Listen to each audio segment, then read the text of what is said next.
Okay, so now that we know how to create a straight line equation, we can look at some more specific lines, and they're going to be a parallel line and a perpendicular line. You can see here an example of two parallel lines, meaning that they'll never meet. And we can identify that they're parallel by the gradient. They're going to have the same gradient value.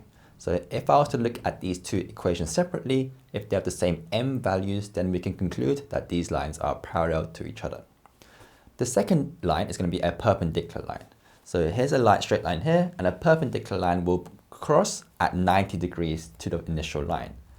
Once again, the way we identify a perpendicular line is by the gradients. In this case, the gradients are not going to be the same, but rather the gradient values are going to be the negative reciprocals of each other.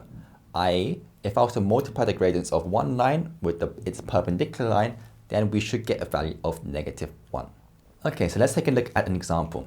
So we have two straight line equations, and we have to identify if they are parallel lines, perpendicular lines, or just neither of the two. So first things first to note is that they are not in the general form that we know it to be, the y is mx plus c, so we need to change it into that form, which I've done here and here. So the gradient for this one would therefore be 4/5, the gradient for the second one would be 8/10.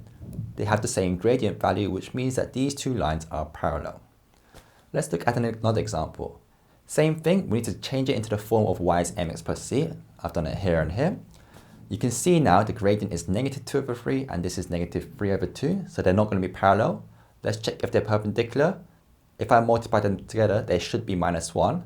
However, if I multiply these two gradients together, I get +1, which means they're not perpendicular either, so they're neither perpendicular or parallel. Okay, so let's take a look at this example here. So we have two straight lines, and they want us to find the c value here, which crosses the y-intercept. So I'm going to label this line L2 and this line L1. Luckily for us, they've told us that the two lines are perpendicular. So if I find the straight line equation of L1, and more specifically the gradient, then I can find the gradient of L2 and therefore the straight line equation. So let's look at L1 and find the gradient. Well, it passes these 2 points here, so therefore I can just find change of y over change of x, which will give me the gradient as 4/3 for L1. This means that the gradient of L2, because it's perpendicular, will be -1 over that gradient, so -1 over 4/3, which will give me -3/4. So L2 I can say is going to be equal to -3/4x plus c. We now need to find this y-intercept, so we can do this by just plugging in a coordinate. Remember, we should plug in this coordinate here because that's the one that passes through L2. And if I plug that in, then I get a c value of -9/4. So the final L2 equation will be y is equal to -3/4x minus 9/4, and the c value will be -9/4. So just go ahead and practice just a few of these questions that I've labeled out for you, and then we can move on straight away.